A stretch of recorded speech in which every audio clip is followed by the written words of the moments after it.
અમદાવાદમાં સુભાષ બ્રિજમાં તિરાડ પડતા બંધ કરવામાં આવ્યો છે। ટ્રાફિકથી સતત ધમધમતો બ્રિજ સ્પાન બેસતા તેને બંધ કરાયો। એરપોર્ટ તરફ જવા માટેનો નદી ઉપરનો મુખ્ય બ્રિજ જે છે તે બ્રિજ બંધ થતા ટ્રાફિક અન્ય રસ્તા પર ડાયવર્ટ કરવામાં આવ્યો।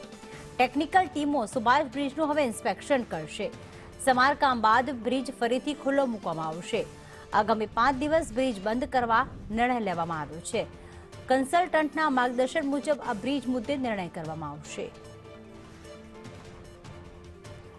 અમદાવાદનો સુભાષ બ્રિજ જેને ગઈકાલ સાંજથી બંધ કરવામાં આવ્યો છે।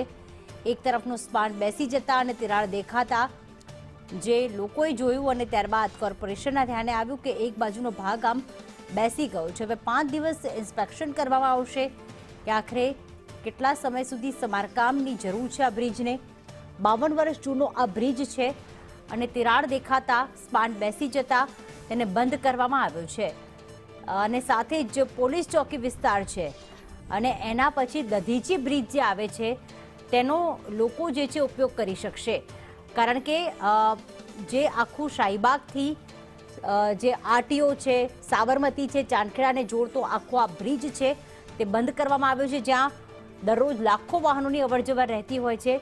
હવે અહીંયા ટ્રાફિક ચોક્કસથી સર્જાશે, પરંતુ અહીંયા 5 દિવસ ઇન્સ્પેક્શનના કારણે બંધ કરવામાં આવ્યો છે અને ત્યારબાદ જો સમારકામની જરૂર જણાશે તો પણ આ બ્રિજ આગામી કેટલાક સમય સુધી બંધ રાખવામાં આવી શકે જેવી શક્યતા છે।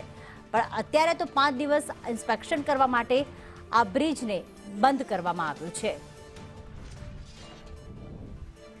તો વાહન ચાલકો પોલીસ ચોકી તરફના માર્ગે જઈ શકશે। આયુષી જોડાઈ ગયા છે લાઈવ અમારી સાથે। આયુષી, ખૂબ મોટી સમસ્યા સર્જાશે, ટ્રાફિક જામ સર્જાશે। અત્યારે પીક અવર્સનો ટાઈમ છે, જ્યારે સુભાષ બ્રિજ બંધ છે ત્યારે કેવી વ્યવસ્થા સર્જાઈ ટ્રાફિકની અને હાલમાં કોર્પોરેશન તરફથી શું માહિતી મળી રહી છે? 5 દિવસનું ઇન્સ્પેક્શન છે, ત્યારબાદ પણ સમારકામ માટે આ બ્રિજ બંધ રહી શકે છે કે કેમ?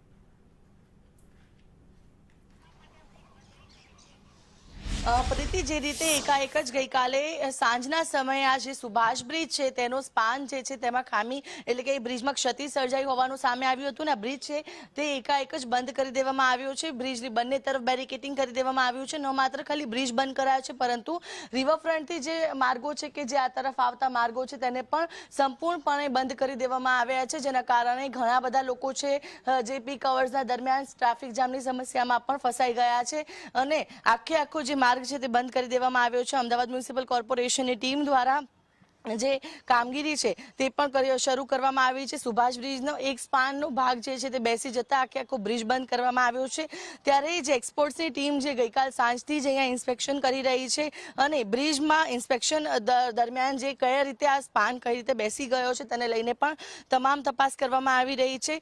જે અન્ય અધિકારીઓની ટીમને પણ અહીંયા બોલાવી લેવામાં આવી છે, કારણ કે એકાએક જ જે સ્પાન બેસી ગયો છે તે કયા કારણોસર બેસ્યો છે, કોઈ તિરાડ છે કે નહીં તે અંગે પણ જે તપાસ છે તે કરવામાં આવી રહી છે અને આ બેરિકેટિંગની અંદર કોઈ પણ વ્યક્તિને પ્રવેશ માટે જે મનાઈ ફરમાઈ દેવામાં આવી છે। તપાસ પૂર્ણ થયા બાદ આ જે આખી તપાસમાં સમારકામની કામગીરી કઈ રીતે શરૂ કરવી તે અંગે પણ જે વિચારણા કરવામાં આવશે। હાલ પૂરતું કોર્પોરેશન દ્વારા 5 દિવસ માટે બ્રિજ બંધ કરવામાં આવ્યો છે, પરંતુ ક્ષતિ કઈ જગ્યાએ સર્જાઈ છે, કયા પ્રકારની ક્ષતિ છે અને કેટલા સમય માટે બ્રિજ બંધ કરવાની ફરજ પડે છે તે તો ઇન્સ્પેક્શન રિપોર્ટ જ્યારે આવશે ત્યારબાદ જ ખ્યાલ આવશે, કારણ કે જે આખો ચાલુ બ્રિજ હતો અને એકાએક જે સ્પાન છે નમી ગયો, બેસી ગયો તેવી સ્થિતિ સર્જાઈ હતી। ત્યારે ઇન્સ્પેક્શન બાદ આ બ્રિજને કેટલા દિવસ માટે બંધ રાખવામાં આવે છે તે જોવું રહ્યું, કારણ કે જે આ મુખ્ય બ્રિજ છે એક તરફ વાડજ તરફનો જે બ્રિજ છે જે ત્યાં પણ જે ઓવરબ્રિજનું કામ ચાલી રહ્યું છે, જેના કારણે પણ લોકોને કેટલીક સમસ્યાનો સામનો કરવો પડી રહ્યો હતો ઘણા સમયથી, અને બીજી તરફ જે આ મુખ્ય આ બ્રિજ હતો કે જેમાંથી લોકો અવરજવર સૌથી વધુ કરતા હતા તે પણ હવે બંધ કરી દેવામાં આવ્યો છે, જેને લઈને લોકો હાલ મુશ્કેલીમાં મુકાયા છે કે કયા માર્ગથી તેઓ હવે જશે, વૈકલ્પિક રૂટ કયો રહેશે, કારણ કે જે લોકો રિવરફ્રન્ટમાંથી આવે છે ત્યાં પર રસ્તા બંધ કરી દેવામાં આવ્યા છે। સુભાષ બ્રિજના બંને તરફના રસ્તા બંધ છે।